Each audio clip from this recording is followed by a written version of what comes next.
Now, our next book is quite extraordinary, actually. I think reading it makes it even seem more of an experience than actually a book, because you can't help but get drawn totally, deeply inside of it. It's called Room, and it's by Emma Donoghue. Emma is here now, and I'm going to ask you to explain it, because basically this book is entirely seen from the perspective of a 5-year-old boy, and how you, as a writer, managed to achieve that ring of truth that he has when you read his words. I have no idea. When did you think about it? I first got the idea a couple of days after hearing about the Fritzl case. The Josef Fritzl in Austria. But all I took from that case was the notion of a 5-year-old boy who has lived a locked-up life and thought it was normal, thought the world really was one room wide, emerging into our world and seeing it with fresh eyes. So that's all I took from it. And I never saw it as a true crime novel. I wanted it to almost have the quality of a fairy tale. It does. You know? Because as far as Jack knows, he's the hero of his own story, and that story is not a tragedy to him. We should say that the protagonist, old Nick, as he's referred to, the kidnapper, has kidnapped Jack's mother when she's 19. And she gives birth to one child who's died. And then Jack arrives, and as you say, they've now gone on for 5 years together in a shed in this guy's back garden. They don't really know where they are, except they're in this locked shed, and they can't, a soundproof shed, and they can't get out.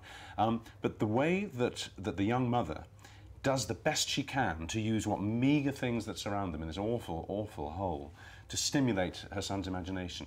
And all the items in this shed become characters to him. So it's not the bed that his mother sleeps on and occasionally himself, it's bed. It's not the rug that he plays games on, it's rug and wardrobe. And everything, there's no article in front of these things.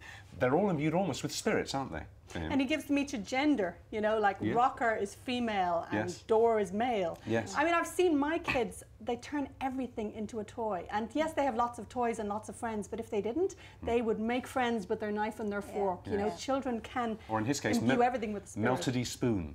That's right. Because the plastic handle of the spoon, it's some of the previous existence has got melted, so that's melted spoon. Yeah, but I mean, he finds company and entertainment in every object, because his mother has helped him see the world that way, as meaningful and magical. She never lets him know that they are prisoners, because she doesn't want him to grow up thinking that he's a prisoner. She is an amazing character, the mother, Mars, he calls her, a young woman, only 26 at the point that this book opens, and she's been a captive since she was 19, and since she was abducted off the streets. Now, obviously, we all have the Josef Fritzl case in our minds when we read a book like this, and you say it came into your mind because of that. And yet, the Josef Fritzl thing, where he, of course, kept his daughter in the cellar and fathered children by her over many years, many more years than this, it seems to me a story of unremitting horror.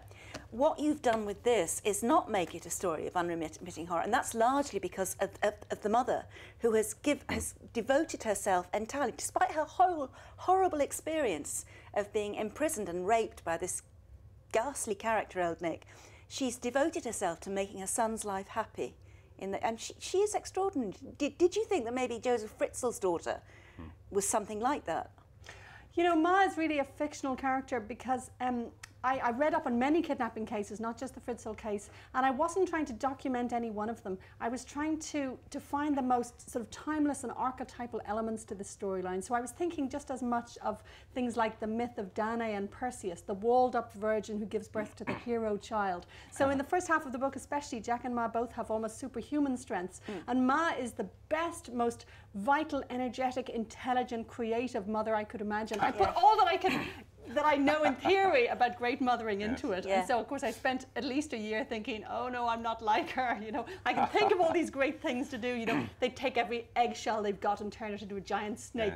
Do I actually look after my own children that way? Not at all, not at all. I say, go away, I'm doing my email. Well, she was the best I could imagine. Yeah, she's like the sort of perfect mother at the local playgroup, isn't she? She sort of does everything. She makes costumes, figuratively, given what she's got. Well, all this grist that comes to her mill, I mean, very early in the book, it's Jack's 5th birthday, and of course there are no presents, and all that she can give him is a sketch that she's done of him in secret. He's sleeping, isn't he? A sketch of him sleeping. And he's fascinated by the thought that that's what he looks like when he's asleep, and it's a wonderful present to him. That's right, because he thinks of him and her as almost the same person, so it's amazing to him that she was drawing this while he was asleep, because he's always assumed that she's asleep. And he puts it, when I wasn't there, when I'm not there. It's wonderful. Now, you say that she's given birth to a hero along classical lines, and indeed she has, because we're not giving anything away here, halfway through the book, and this is the second half of the book, they escape, and Jack is the hero of the hour.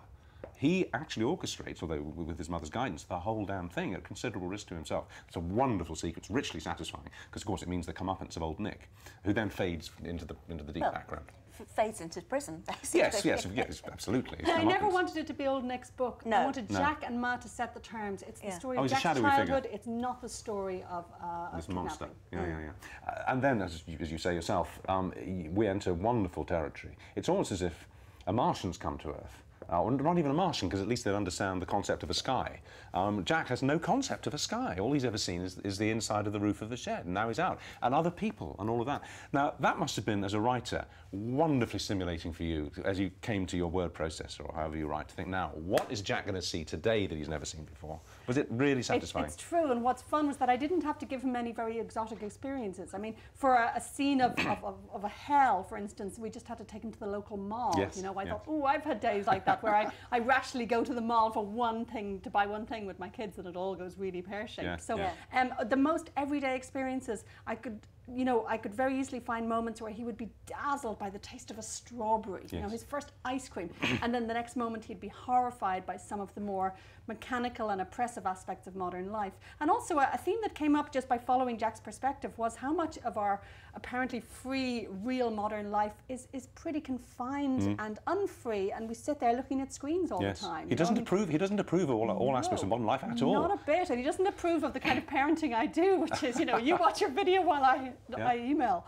So he has a lot to say about the world. It's not a simple happy ending at all. How did you manage to tell this?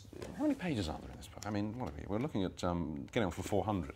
How did you manage to sustain such a complex story by using dialogue and language that can only be expressed by a 5-year-old? It's quite extraordinary what you've done. His language is more advanced than that of most 5-year-olds, because he's been sort of intensively homeschooled by his mother. They've been talking non-stop since he was born. You know, he's had the benefit of her full attention. So I decided his language would be advanced, but would still have that funny, crazy 5-year-old grammar, and the way they hop from subject to subject, and the way fantasy just naturally mingles itself with their grasp of reality. So I wanted to catch that 5-year-old flavour and never have him feel like a child prodigy, and yet he is more able than most 5-year-olds to tell a coherent story. He has a children's book, and the name of it escapes me, Dylan. Dylan the Digger. Dylan the Digger. And he's astonished when he goes into a bookshop to realise there are other Dylan the Diggers, because to him, Dylan the Digger's his friend, and there's only one of them. And he has to realise that... And you see, all kids have moments like that. All kids have moments where they have to learn to climb stairs, or they realise that there's two of something, or...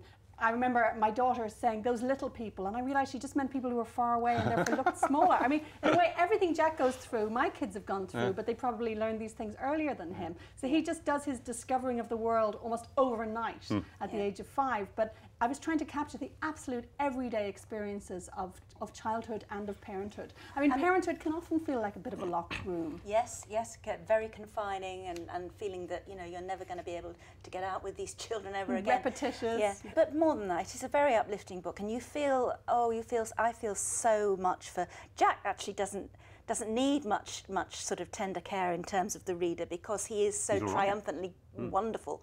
But the mother, this young girl who's been so strong and who's gone through so much, you really feel for her. But nevertheless, you do feel at the end, although it's not straightforward, you do feel at the end that there is a real life ahead of them, and that there will be a good, positive upbringing.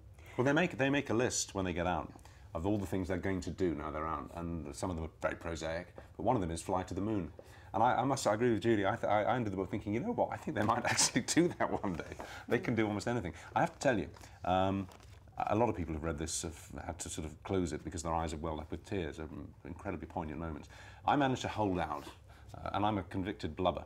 But when I got to the last page in this edition, which is page 401, your last 4 paragraphs, the prose is so beautiful and so fitting with what's gone before, and your last 2 sentences are Such wonderful writing. I'm afraid that's when I cracked. And the tears did flow. Thank you so much. To make a grown man cry. You've now, done it, that's yeah, and I'll superb. admit it. Mind you, Churchill was a blubber, so I'm not in bad company. This is an extraordinary book. It changes the way your brain works for a while after reading it. A lot of people have said that, and I can guarantee you will never have read anything remotely like this. It will really grab you. You must read it. Room by Emma Donoghue. Many congratulations. It's a towering achievement. It really is. Thank you so much. And once you've read it, you can go to this website, whsmith.co.uk/Richard and Judy, and tell us what you think, which I am confident will be written in glowing terms. You must read this. Happy reading.